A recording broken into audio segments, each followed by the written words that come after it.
As fronteiras que separam a vida da morte são, na melhor das hipóteses, sombrias e vagas. Quem poderá dizer onde termina uma e onde começa a outra? O Enterro Prematuro, de Edgar Allan Poe. Boa noite, estranhos. Sejam bem-vindos a mais um episódio do podcast Pesadelos Reais.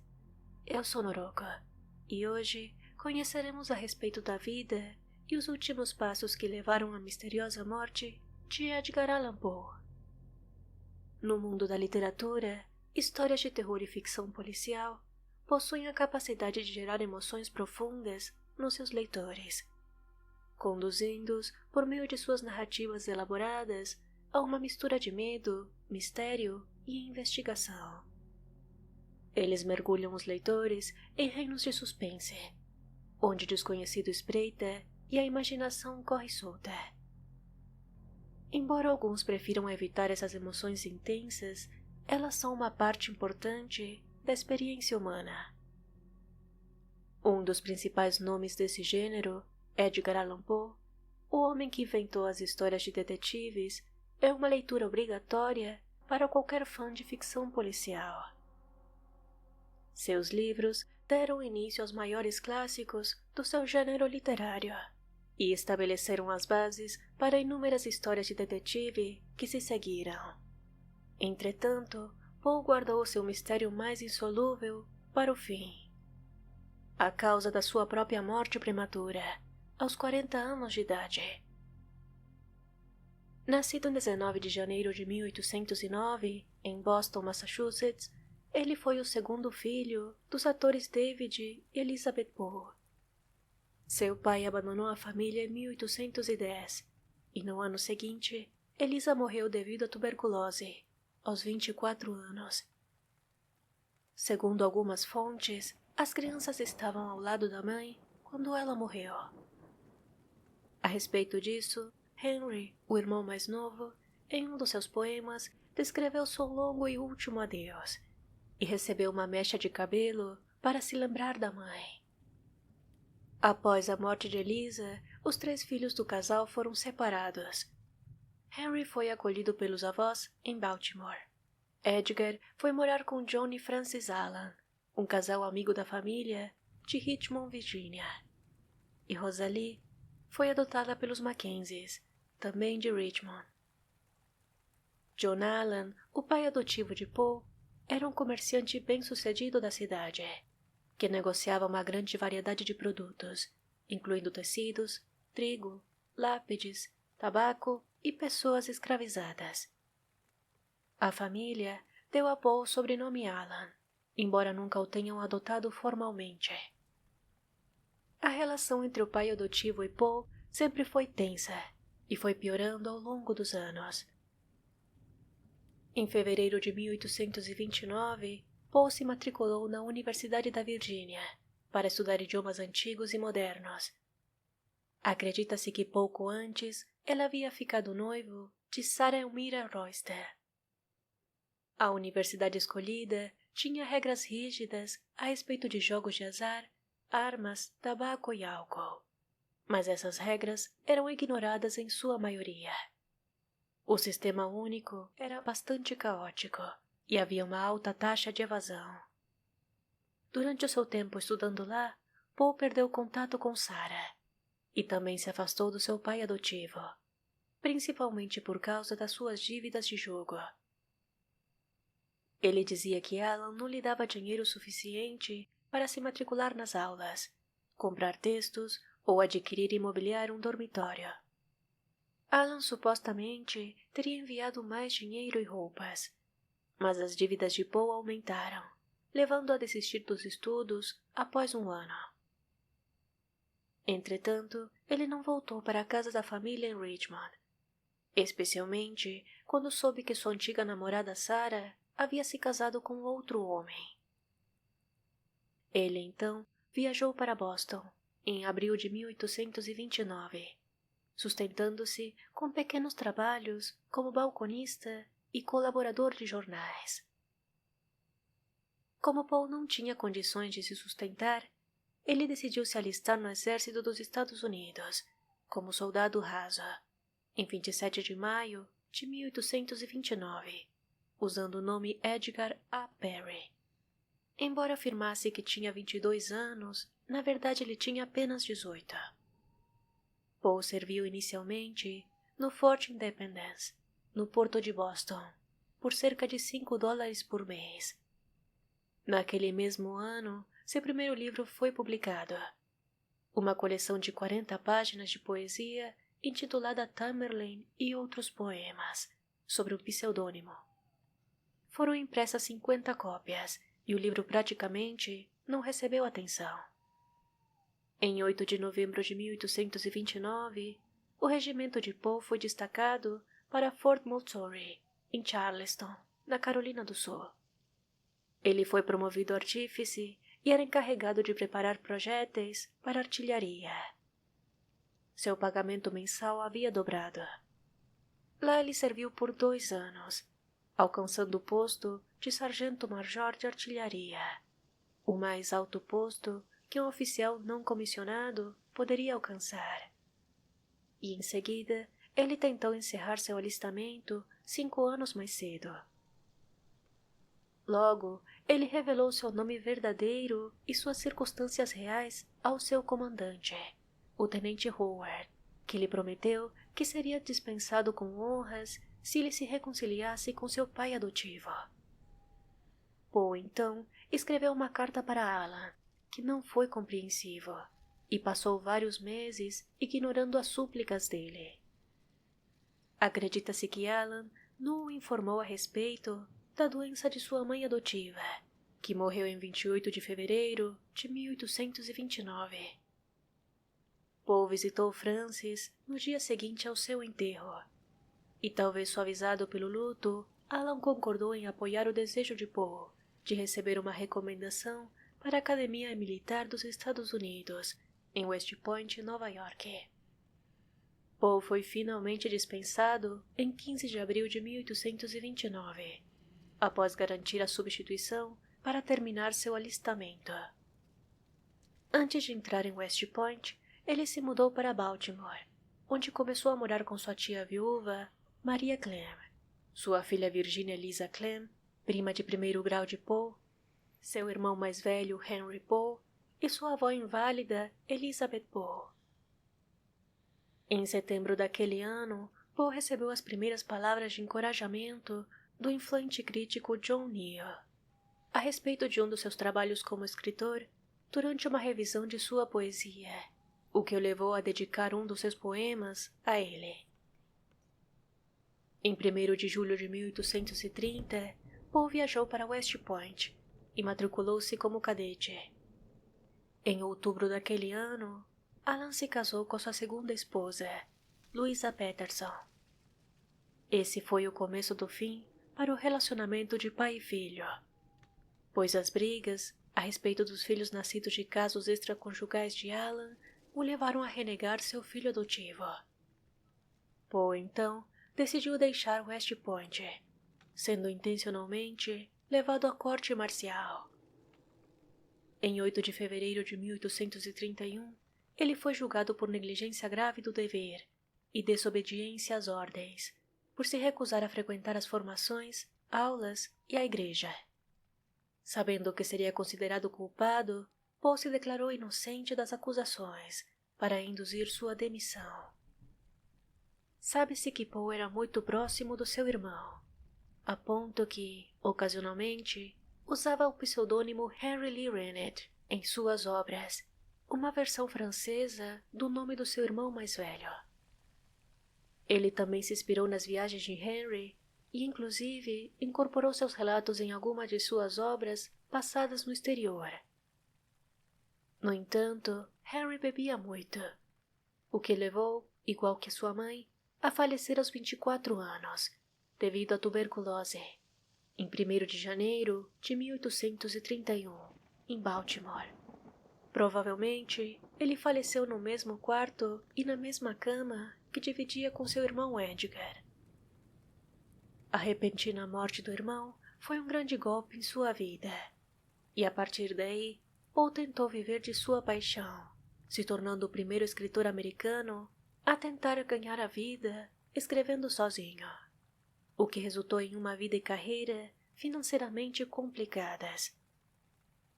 Em 1835, Poe se tornou editor assistente do Southern Literary Messenger, mas White, o diretor do jornal, o demitiu em poucas semanas, por estar bêbado no trabalho.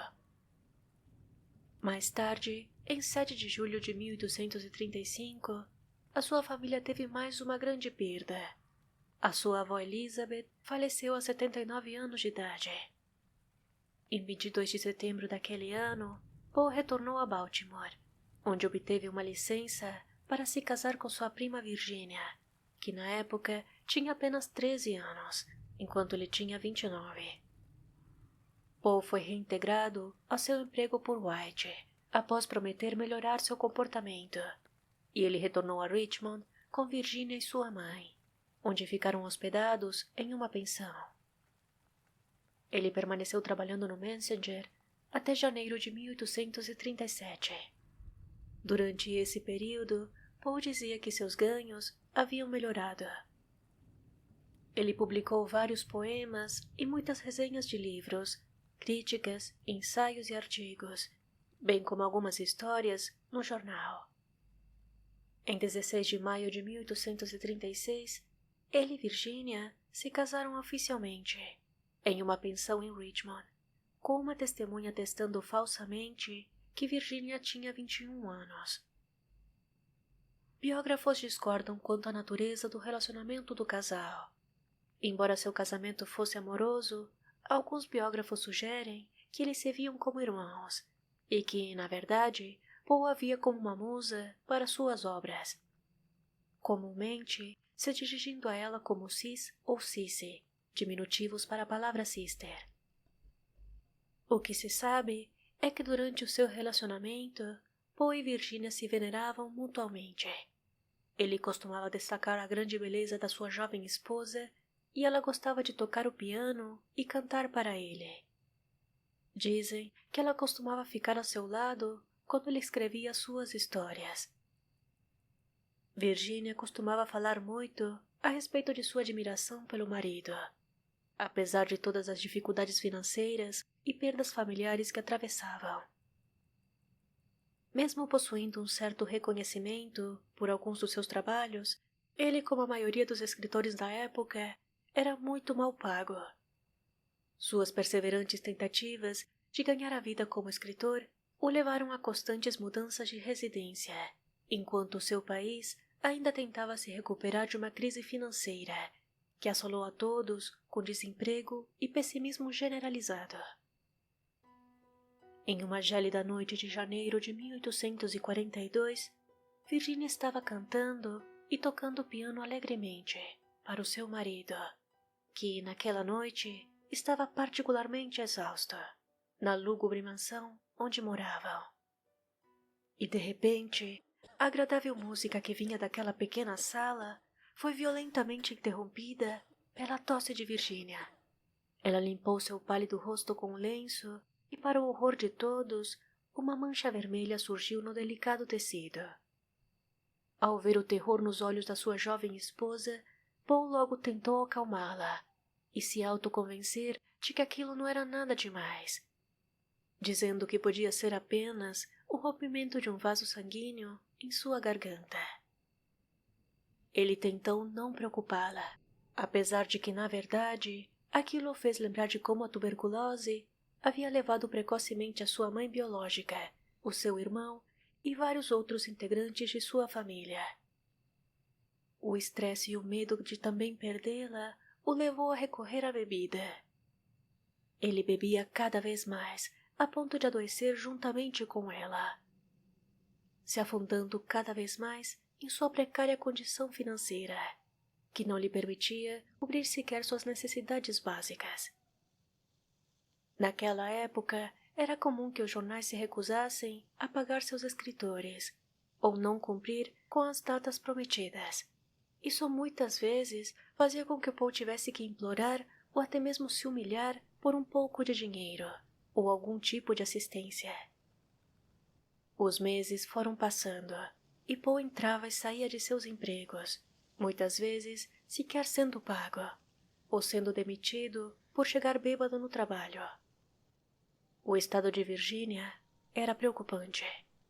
A jovem raramente se alimentava, sentia muitas dores em seu peito, fazia febre e não parava de tossir sangue. Quanto mais piorava seu estado de saúde, mais Paul se agarrava na sua cega esperança de que ela se recuperasse. Porém, a saúde dela piorou muito, a ponto de ficar inválida, e foi definhando rapidamente, por causa dos precários lares que residiam, na busca desesperada por um ambiente mais saudável para ela. Marie-Louise Chu, uma jovem amiga da família, comovida pela sua situação, se ofereceu para cuidar de Virginia. Marie trabalhava como enfermeira e conhecia os cuidados de seu pai e do seu marido, ambos médicos de profissão. Ela presenteou Virginia com um edredom, pois sua única forma de se cobrir do frio era uma velha capa militar de Paul. No entanto, poucos amigos restavam. Alguns, inclusive, tentaram fazer apelos em jornais para tentar ajudar a brecar a situação da família. Em um desses jornais foi publicada a seguinte nota: Doença de Edgar Allan Poe. Lamentamos saber que este cavalheiro e sua esposa estão perigosamente doentes com tuberculose e que a mão do infortúnio recai pesadamente sobre seus assuntos familiares. Lamentamos mencionar o fato de que eles estão tão reduzidos a ponto de mal conseguirem obter as necessidades básicas. Essa é, de fato, uma situação difícil. Esperamos que os amigos e admiradores do Sr. Poe venham prontamente em seu auxílio, em sua hora mais amarga de necessidade. Poe havia mergulhado em uma depressão profunda, especialmente porque Virginia, às vezes, mostrava sinais de melhora. Em uma carta a um amigo, ele descreveu a situação. Cada vez que eu sentia todas as agonias da sua morte, e a cada vez que o distúrbio aumentava, eu amava mais, e me agarrava à sua vida com a mais desesperada determinação. Mas sou uma pessoa de caráter sensível e nervoso, em um grau incomum. Tornei-me insano com longos intervalos de horrível sanidade. Por sua vez, Virginia disse a sua amiga Elizabeth Smith: Sei que morrerei em breve. Sei que não posso melhorar, mas quero ser o mais feliz possível e fazer Edgar feliz. Apesar de possuir um aspecto quase sobrenatural, segundo algumas pessoas que a visitaram, muitos descreveram Virginia como possuindo uma beleza quase infantil, mesmo nos últimos estágios de sua doença. Na época, Paul deixou seu emprego e tentou encontrar uma nova posição por um tempo, novamente buscando um cargo no governo. Por fim, ele decidiu retornar a Nova York, onde trabalhou brevemente no Evening Mirror, antes de se tornar editor no Broadway Journal, e mais tarde se tornou seu proprietário. Em 29 de janeiro de 1845, na esperança de finalmente obter sucesso e erguer a sua família, Paul lançou o poema O Corvo, que apareceu no Evening Mirror, e rapidamente se tornou uma sensação popular. Isso fez com que Paul se tornasse um nome conhecido, embora na época ele tenha recebido apenas $9, equivalente a uns $294 em 2023, por sua publicação. Mais tarde, o Broadway Journal faliu em 1846, e então Paul e sua família se mudaram para uma casa de campo em Fordham, Nova York, no Bronx. Virginia teve uma leve melhora nesse novo lar, mas para sua profunda tristeza, ela faleceu apenas um ano depois, em 30 de janeiro de 1847. Paul ficou cada vez mais instável após a morte de Virginia, e acredita-se que isso teve um efeito substancial em suas obras, onde a morte de jovens mulheres se tornaram um tema constante, como em Annabel Lee, O Corvo e O Retrato Oval. Algum tempo depois, ele tentou cortejar a poetisa Sarah Ellen Whitman. Porém, o noivado fracassou, supostamente por causa da bebida e o comportamento errático de Paul. Ele então retornou a Richmond e retomou seu relacionamento com sua namorada de infância, Sarah Elmira Royster. Paul ficou em Richmond de julho a setembro de 1849 para explorar um possível empreendimento de revista. Ele chegou lá ainda sofrendo os efeitos do que ele descreveu como um ataque de cólera, acompanhado de alucinações, insistindo que não havia bebido. Ele se recuperou, fazendo palestras e leituras bem recebidas para pagar as suas despesas. Ele então partiu em 27 de setembro para sua casa na cidade de Nova York, tendo decidido se mudar para um novo emprego como editor e se casar novamente. Estava chovendo em Baltimore no dia 8 de outubro de 1849. Mas isso não impediu a Joseph Walker, um compositor do Baltimore Sun, de ir ao Gunners Hall, uma taverna que estava muito movimentada nessa ocasião. Era dia de eleição e a taverna servia como local de votação para as urnas do 4º distrito. Quando Walker chegou à taverna, ele encontrou um homem delirante, vestido com roupas velhas e rasgadas, deitado na sarjeta. O homem parecia estar semiconsciente e era incapaz de se mover. E quando Walker se aproximou dele, descobriu que aquele homem era Edgar Allan Poe. Walker ficou preocupado e se deteve, e perguntou a ele se tinha algum conhecido na cidade que pudesse ajudá-lo. Então Poe deu a Walker o nome Joseph E. Snodgrass, um editor de revistas com algum treinamento médico. Imediatamente, Walker escreveu uma carta a Snodgrass, pedindo ajuda. Cidade de Baltimore, 3 de outubro de 1849. Prezado senhor, há um cavalheiro, bastante debilitado, perto das urnas do 4º distrito de Ryan, que atende pelo nome de Edgar Allan Poe, e que parece estar em grande aflição, e ele diz conhecer o senhor, pois precisa de assistência médica. Atenciosamente, com urgência, Jos W. Walker, para o Dr. J. E. Snodgrass. Após isso, Paul foi levado para o hospital Washington Medical College, onde permaneceu internado em uma ala especial para alcoólatras. Quando Walker encontrou Paul mal vestido e delirante, do lado de fora da sessão eleitoral, foi a primeira vez que alguém ouviu desde a sua partida de Richmond. Paul nunca voltou a Filadélfia para cuidar dos seus negócios de edição. Tampouco voltou a Nova York, onde estava morando, para acompanhar sua tia de volta para Richmond, para o seu casamento. Paul nunca deixou Baltimore, onde iniciou sua carreira no início do século XIX. E ele nunca recuperou a consciência o suficiente para explicar os motivos que o levaram a ser encontrado naquele estado, com roupas sujas que não eram suas e jogado na rua, sem os seus pertences. Em vez disso, Paul passou seus últimos dias dominado por alucinações visuais. O médico John Moran descreveu que Paul passou seus últimos dias delirando com criaturas invisíveis, animais que falavam e cadáveres insepultos, inclusive clamando pela sua esposa, mas não estava claro se ele se referia a Virginia ou a sua noiva Sarah. Na noite anterior à sua morte, de acordo com o médico, Paul chamou repetidamente por Reynolds, uma figura que até hoje permanece um mistério. Para Moran, se tratava apenas de mais uma vítima do vício no álcool. Em 7 de outubro daquele ano, Edgar Allan Poe faleceu, deixando para trás uma série de mistérios em torno a seu paradeiro prévio a ser encontrado caído na rua. Muitos, inclusive, apontaram que essa peculiar situação parecia ter sido arrancada diretamente das páginas de algumas de suas obras. Moran, o médico que atendeu, descreveu detalhadamente a aparência de Paul no dia que ele chegou ao hospital. Ele vestia um velho casaco de bombazina, manchado e desbotado, calças de caráter semelhante um par de sapatos velhos e gastos nos calcanhares e um velho chapéu de palha.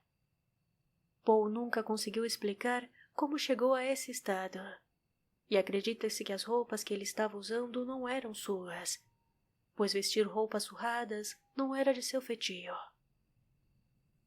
Enquanto estava internado, ele não recebeu visitas, e estava confinado em um quarto semelhante a uma prisão, com janelas gradeadas, em uma seção do prédio reservada a pessoas viciadas em álcool.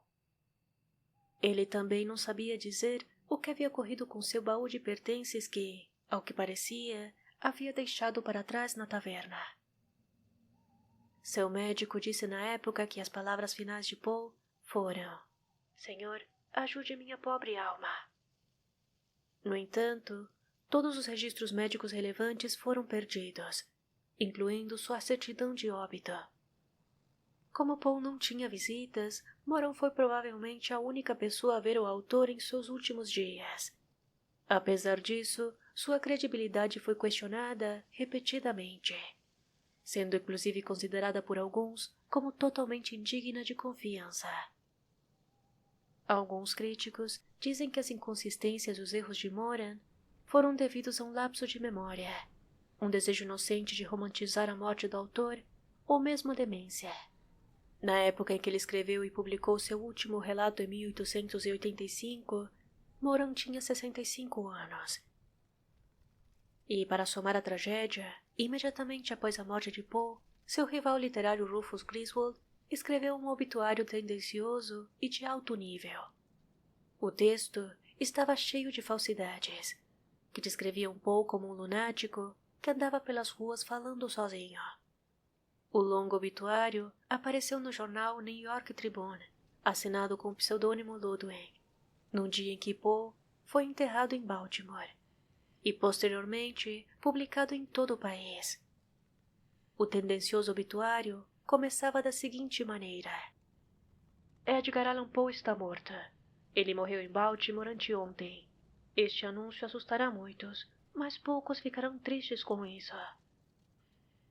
Logo o autor foi identificado como sendo Griswold, um editor, crítico e antologista que odiava Poe desde 1842.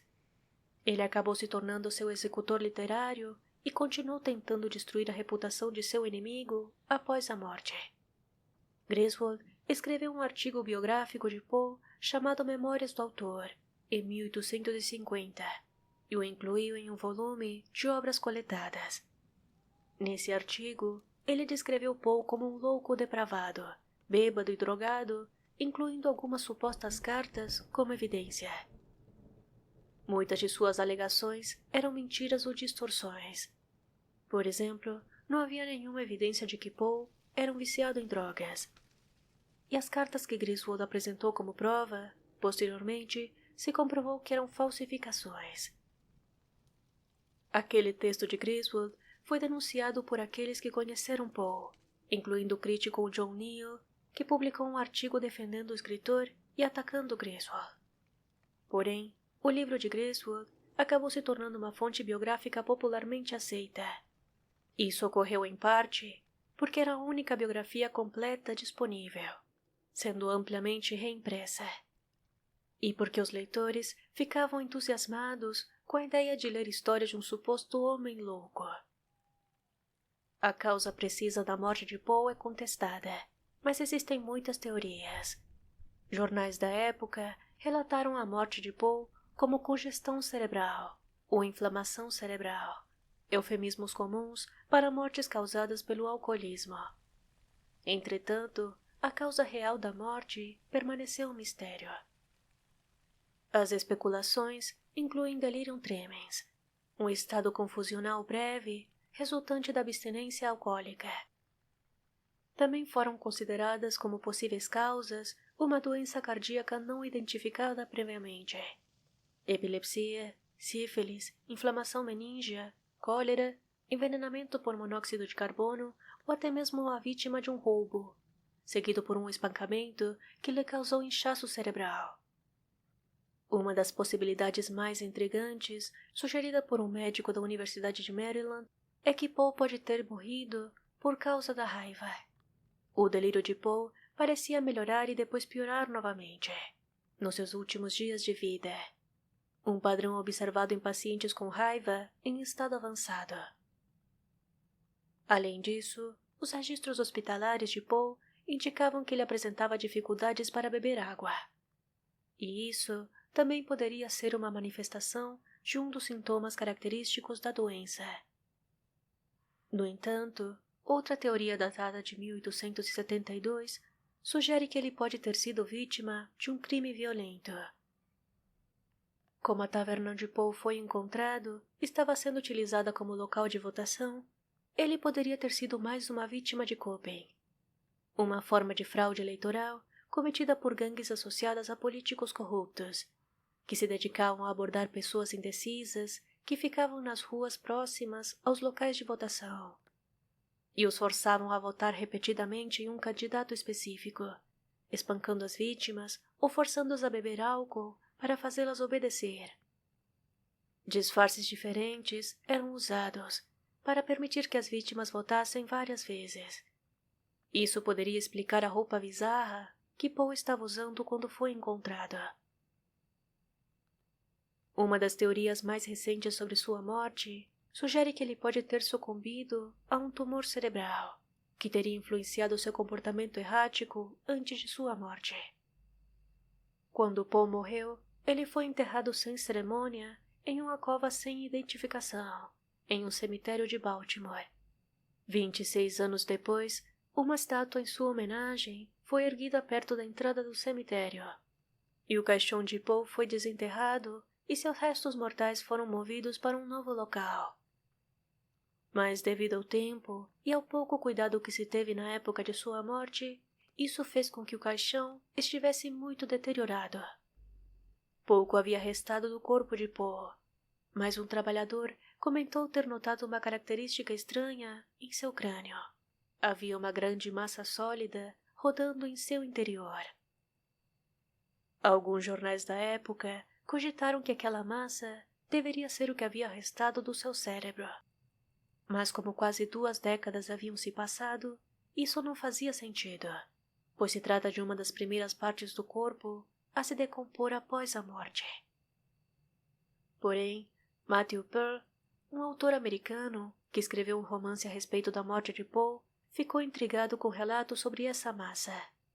Ele entrou em contato com um patologista forense que lhe disse que, embora o aglomerado não pudesse ser um cérebro, poderia se tratar de um tumor cerebral, que pode se calcificar após a morte, formando massas duras. Pearl não foi a única pessoa a acreditar que Poe sofria de um tumor cerebral. Um médico de Nova York disse certa vez a Poe que ele tinha uma lesão no cérebro, que causava suas reações adversas ao álcool. E alguns relatos da época afirmavam que previamente a ser encontrado nas ruas, Poe havia deixado de beber, e seus acessos de raiva poderiam ter sido causados pela abstinência ao álcool. Provavelmente, nunca saberemos com exatidão o que de fato levou à sua morte. Seu médico, a principal fonte de evidência, registrou no seu atestado de óbito que ele sofria de uma congestão cerebral. No entanto, a medicina do século XIX era pouco avançada, e muitas doenças não eram completamente compreendidas. Não existiam recursos suficientes para realizar diagnósticos, como exames de sangue, tomografias e ressonâncias magnéticas. O Dr. Moran pode ter emitido o atestado de óbito com base em uma avaliação superficial. E colocando meu grãozinho de areia nessas teorias, sei por experiência própria como uma lesão cerebral pode mudar o comportamento de uma pessoa, causando confusão mental, fala arrastada, perda de memória e lapsos em que a pessoa parece completamente normal para logo voltar a apresentar sintomas diversos. Acredito que Poe pode ter sofrido de uma lesão cerebral, provavelmente causado por uma batida, um tumor que se desenvolveu sem o seu conhecimento, ou uma combinação dessas duas possibilidades. A imprecisão do registro médico, a falta de uma autópsia e as diversas teorias que surgiram ao longo dos anos contribuíram para o mistério de Edgar Allan Poe, uma vítima do seu período histórico e das diversas tragédias que viveu. Se você gostou deste episódio, compartilhe com seus amigos. Não se esqueça de avaliar deixando 5 estrelas no Spotify e me siga no Instagram no @podcast Pesadelos Reais. Antes de encerrar este episódio, gostaria de mandar um abraço para nossos incríveis apoiadores: José Ribeiro, Luiz Fernando Rangel, Tom Fonseca, Eric César Emerick e Daniel Polentini. Muito obrigada por apoiar e confiar neste projeto. Se você também quiser se tornar um apoiador, procure o podcast Pesadelos Reais no Apoia-se ou verifique os links na descrição. Muito obrigada por ouvir até aqui e até o próximo episódio.